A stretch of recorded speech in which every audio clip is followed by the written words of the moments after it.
10 mai 2025, Séville. Cette nuit-là, une centaine de supporters défoncent la porte du centre d'entraînement de leur propre club. À l'intérieur, les joueurs se barricadent dans les vestiaires, terrorisés, passant la nuit sous protection policière. Cette image, elle est surréaliste, surtout quand on sait qu'on parle du FC Séville, un club qui a remporté 7 Europa League, dont 5 en 10 ans, un modèle de réussite en Europe que tous les clubs envient, une vraie dynastie qui semblait imbattable. Sauf que ce soir-là, Séville est 16e de Liga à 6 points de la relégation. Les mêmes supporters qui chantaient dans les rues après chaque victoire en Coupe d'Europe réclament maintenant les têtes de leurs propres joueurs. Alors, comment est-ce possible? Comment un club peut-il passer du statut de roi d'Europe à celui de club en perdition en si peu de temps? Entre ses finances dans le rouge, des choix stratégiques déplorables et une guerre familiale en interne, voilà comment l'appétit démesuré de Séville est devenu son poison mortel.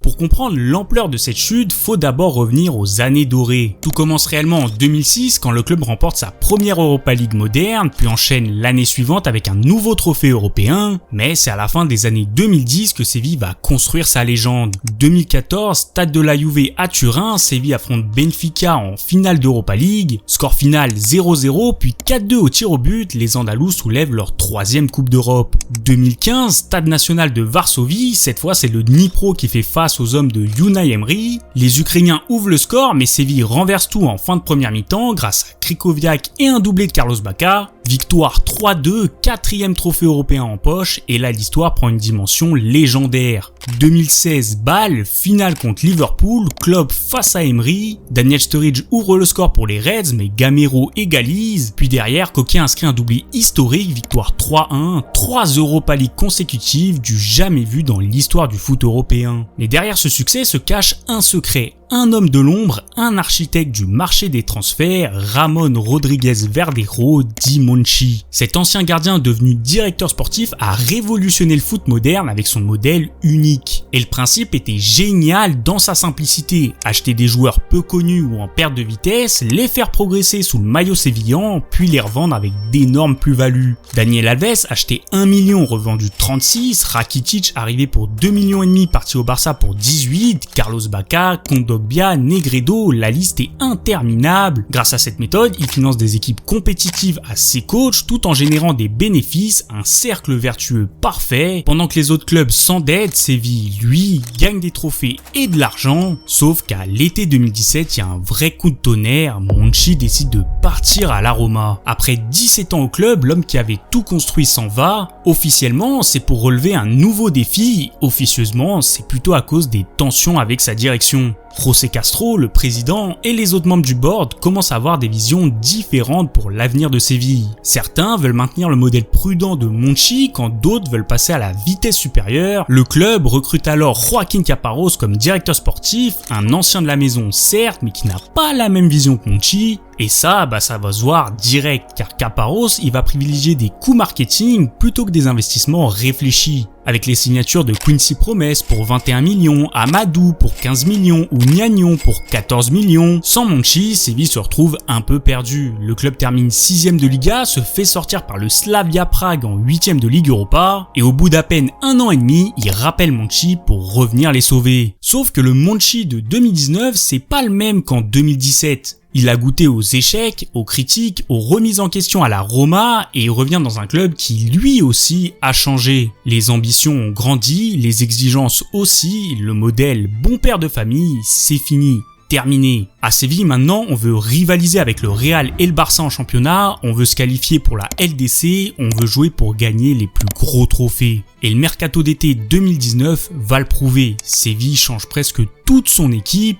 Au total, c'est plus de 13 départs et 15 arrivées, sans compter les différents prêts de tous les côtés. Koundé arrive de Bordeaux pour 35 millions, Ronny Lopez arrive de Monaco pour 25 et El Nesseri débarque de Leganés pour 20. Des sommes qu'on n'avait jamais vues à Séville sous l'ère Monchi. Et le truc, c'est que ça marche. Le club devient un habitué des matchs européens et se développe une réputation. Quand les Andalous arrivent en Europa League, ils ne la lâchent plus. Alors, en 2020, à Cologne, les Sévillans vont faire perdurer la tradition. Dans un stade vide à cause du Covid et face à l'Inter de Lukaku, le Belge va effectivement marquer Mais contre son camp, les Andalous s'imposent encore 3-2 cette fois-ci, une 6e fois dans la compétition. Et à ce moment-là, Séville est au sommet de son art. L'équipe vient de réaliser une énorme saison avec 70 points en Liga. Jesus Navas, l'enfant du club, soulève le trophée. Monchi est considéré comme l'un des meilleurs directeurs sportifs du monde et Lopetegui redore son blason après l'échec au Real Madrid. Sauf que derrière cette réussite, les premières fissures commencent à apparaître et ces fissures, elles ont un nom,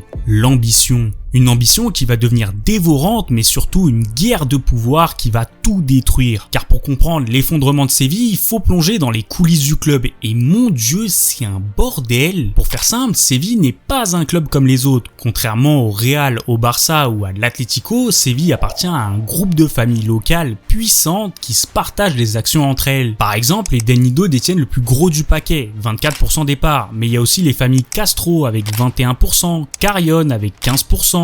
Le fonds d'investissement américain 777 Partners avec 15% aussi, et les familles Alès, Guijarro et les petits actionnaires qui représentent le reste, chacune avec ses intérêts, ses ambitions et ses rancœurs. Mais là, on peut surtout noter deux problèmes. Déjà, quand un fonds vautour américain au bord de la faillite rachète des parts de ton club à partir de 2018, c'est pas bon signe. Mais surtout, aucun membre du conseil d'administration n'a la majorité absolue et ça va créer une vraie guerre interne qui oppose trois camps. D'un côté, on a José Castro Carmona, président depuis 2010, après que José María Del Nido ait démissionné puis été emmené en prison pour détournement de fonds publics. Libéré de prison en 2017, il veut récupérer son fauteuil de président. Et au milieu, il y a son propre fils, José María Del Nido Carrasco, qui depuis quelques années a choisi de s'allier avec Castro, l'ennemi de son père. Pourquoi ? Eh bien en novembre 2019, le conseil d'administration a signé un pacte d'actionnaires. Et le principe est très simple, pour garantir une paix à la tête du club, Castro restera président jusqu'en 2023, puis Del Nido Carrasco, le fils, lui succédera pour 4 ans. En échange, le père Del Nido reste exclu du pouvoir malgré ses 24% d'actions.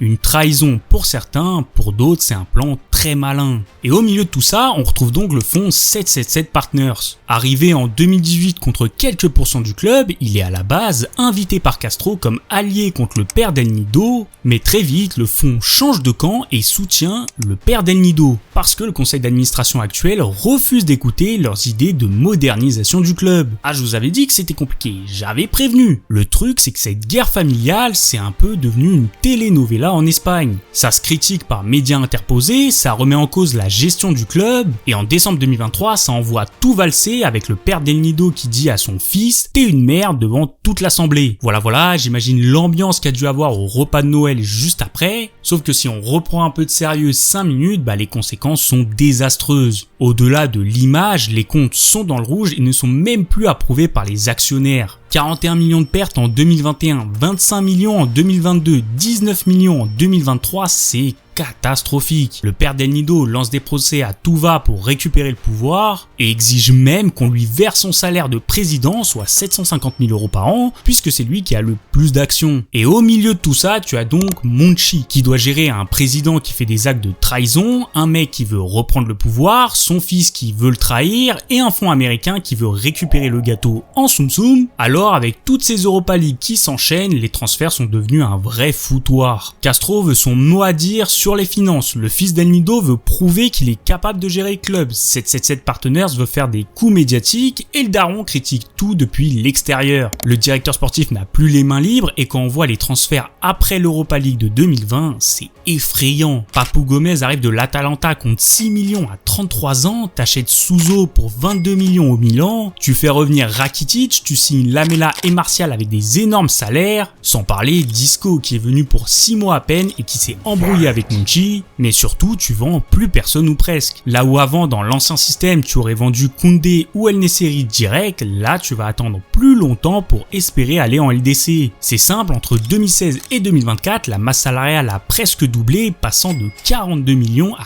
82 millions par an. Et c'est un cercle vicieux qui se met en place. Plus tu gardes tes joueurs chers, plus tu dois leur donner de gros salaires pour qu'ils restent. Plus tu as de gros salaires, plus tu as besoin de revenus. Plus tu as besoin de revenus, plus tu dois dois performer, et plus tu dois performer, plus la pression augmente. Car paradoxalement, le combo investissement massif et guerre interne, c'est ce qui va correspondre à la chute du club. En 2021, tu te fais sortir par Dortmund en 8ème de LDC. En 2022, t'es éliminé dès la phase de groupe de Ligue des Champions, puis tu perds contre West Ham en 8ème de Ligue Europa. Les résultats deviennent de plus en plus irréguliers, puisque l'équipe qui tenait tête au Real ou au Barça à domicile commence à perdre des points contre Retafe ou Elche, et Lopetegui se retrouve de plus en plus sur la sellette. Arrive alors la saison 2022-2023 qui est peut-être la plus lunaire de l'histoire du club. Car d'un côté, l'équipe est à la rue en championnat et termine 12ème, sa pire performance depuis les années 90. Lopetegui est viré en pleine saison, Sampaoli arrive mais se fait dégager aussi, puis Mendilibar signe comme pompier de service en mars et réussit l'exploit de gagner une nouvelle Ligue Europa. Me demandez pas pourquoi ni comment ils ont fait ça, j'en ai aucune idée, reste que c'est la 7ème de l'histoire du club, mais contrairement aux précédentes, celle-ci a un goût amer, puisque derrière la joie du titre et les célébrations, tout le monde sait que le club va mal, très mal même. Au milieu du chaos en interne, Monchi est fatigué, usé et il fuit la poudrière direction Aston Villa. Son départ, c'est le signal que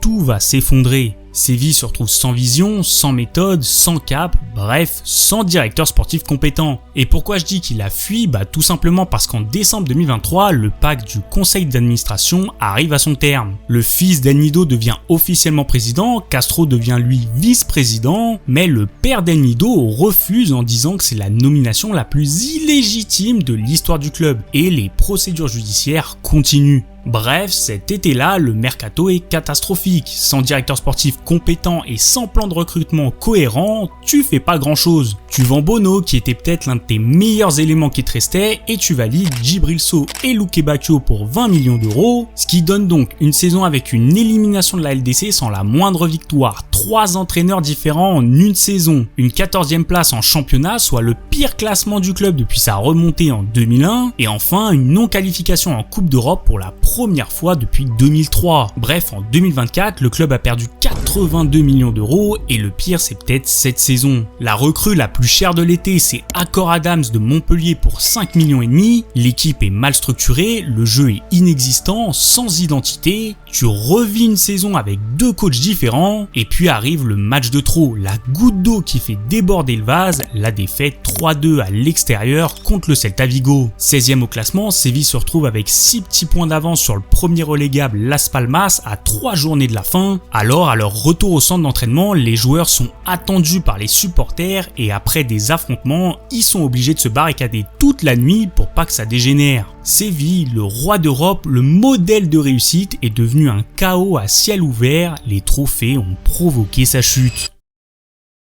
Parce qu'en réalité, c'est vraiment le succès qui a rendu le club complètement fou. Toutes ces Europa League qui se sont enchaînées, ça a créé une addiction au succès immédiat, aux gros coups, aux ambitions démesurées. Mais surtout, ces trophées ont attisé les convoitises, les ambitions personnelles, les égos surdimensionnés. Le modèle Monchi, celui qui privilégie la stabilité, la patience, les investissements réfléchis, a été balayé par l'euphorie des victoires et les luttes de pouvoir. Aujourd'hui, Séville a fini 17e du championnat avec une dette de 200 millions d'euros, un effectif déstructuré et vieillissant, des supporters qui ne reconnaissent plus leur club et une direction fracturée, trop occupée à se battre entre elles plutôt qu'à reconstruire. Alors il faudra du temps, de l'humilité et une grosse remise en question pour que le club revienne sur le devant de la scène. Nunca rendirse, ne jamais abandonner, c'est la devise de Séville et elle a jamais été aussi vraie qu'aujourd'hui. Voilà, c'était l'histoire récente du FC Séville. Si cette vidéo vous a plu, petit pouce bleu, petit abonnement, ça fait toujours plaisir. Pour ceux que ça intéresse, n'hésitez pas à vous abonner à ma newsletter où chaque lundi, je vous résume toute l'actu foot de la semaine. Le lien est dans la description. Et sinon, je vous dis à plus pour une prochaine vidéo. Bisous.